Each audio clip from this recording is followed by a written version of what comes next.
ਸਤਿ ਸ਼੍ਰੀ ਅਕਾਲ ਜੀ। ਮੈਂ ਪਲਕਦੀਪ ਕੌਰ ਹਾਜ਼ਰ ਹਾਂ ਅੱਜ ਇੱਕ ਨਵੀਂ ਗਜ਼ਲ ਲੈ ਕੇ, ਜੋ ਕਿ ਹੈ ਲਹਿੰਦੇ ਪੰਜਾਬ ਤੋਂ ਗੁਲਫਾਮ ਅਫਜ਼ਲ ਦੁਆਮੀ ਜੀ ਦੀ। ਉਹਨਾਂ ਦੀ ਇੱਕ ਬਹੁਤ ਹੀ ਪਿਆਰੀ ਰਚਨਾ ਆਪ ਜੀ ਦੀ ਨਜ਼ਰ।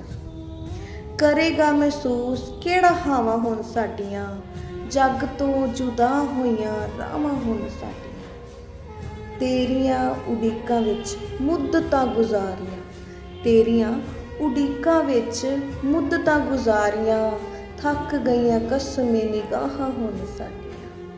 ਉਹਨਾਂ ਨੇ ਕਲਾਵੇ ਵਿੱਚ ਸੱਜਣਾ ਪਿਆਰਿਆ, ਉਹਨਾਂ ਨੇ ਕਲਾਵੇ ਵਿੱਚ ਸੱਜਣਾ ਪਿਆਰਿਆ, ਰਹੀਆਂ ਕਿਹੜੇ ਕੰਮ ਦੀਆਂ ਬਾਹਾਂ ਹੁਣ ਸਾਡੀਆਂ। ਕਿਹੜੇ ਪਾਸੇ ਨਸੀਏ ਗਰੀਬੀ ਸਾਨੂੰ ਘੇਰਿਆ, ਕਿਹੜੇ ਪਾਸੇ ਨਸੀਏ ਗਰੀਬੀ ਸਾਨੂੰ ਘੇਰਿਆ, ਲੈਣੀਆਂ ਨਹੀਂ ਕਿਸੇ ਨੇ ਸਲਾਹਾਂ ਹੁਣ ਸਾਡੀਆਂ।